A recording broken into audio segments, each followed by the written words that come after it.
Welcome to Little Steps Academy by Miss J. Kamusta mga bata? Ako si Miss J.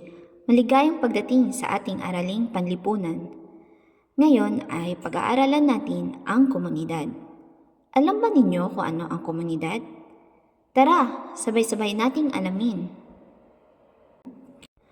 Ang layunin sa araling ito ay malalaman kung ano ang komunidad, makikilala ang mga bumubuo nito, at mauunawaan ang kahalagahan ng pagtutulungan. Pagkatapos ng ating aralin, malalaman mo kung ano ang komunidad, sino ang mga taong bumubuo rito at bakit mahalagang magtulungan ang bawat isa. Ano ang komunidad? Ang komunidad ay isang lugar kung saan sama-samang naninirahan ang mga tao.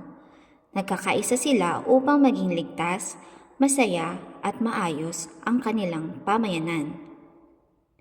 Ang komunidad ay isang lugar kung saan magkakasamang naninirahan ang mga tao. Dito tayo nakatira kasama ang ating pamilya at mga kapitbahay. Sa komunidad, nagtutulungan ang lahat upang maging maayos at masaya ang pamumuhay.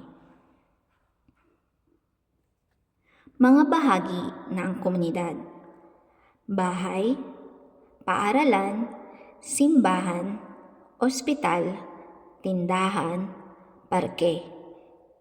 Tingnan natin ang iba't ibang bahagi ng komunidad. May bahay kung saan tayo nakatira. May paaralan kung saan tayo nag-aaral. May simbahan para sa pananalangin. May ospital kapag tayo ay may sakit. May tindahan para bumili ng ating kailangan. At may parke para makipaglaro at makapagpahinga.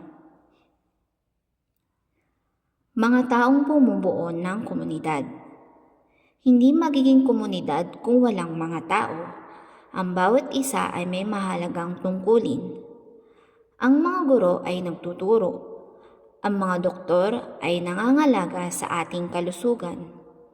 Ang mga pulis ay nagpapanatili ng kaayusan. Ang mga bombero ay tumutulong kapag may sunog. At ang mga manggagawa ay tumutulong sa pag-unlad ng ating komunidad.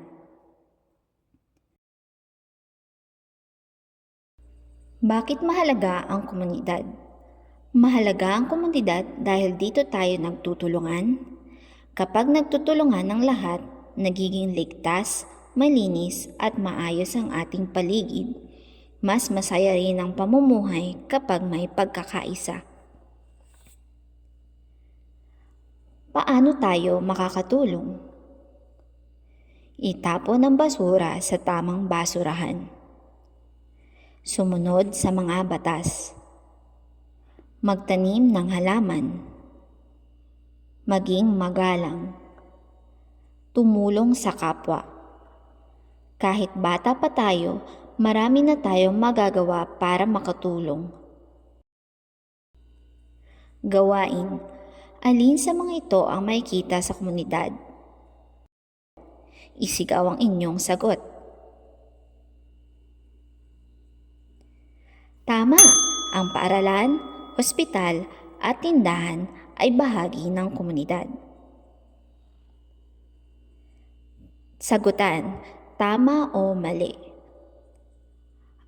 Number 1. Ang komunidad ay lugar na tinitirhan ng mga tao. Mahusay. Number 2. Ang mga guro ay walang silbi sa komunidad.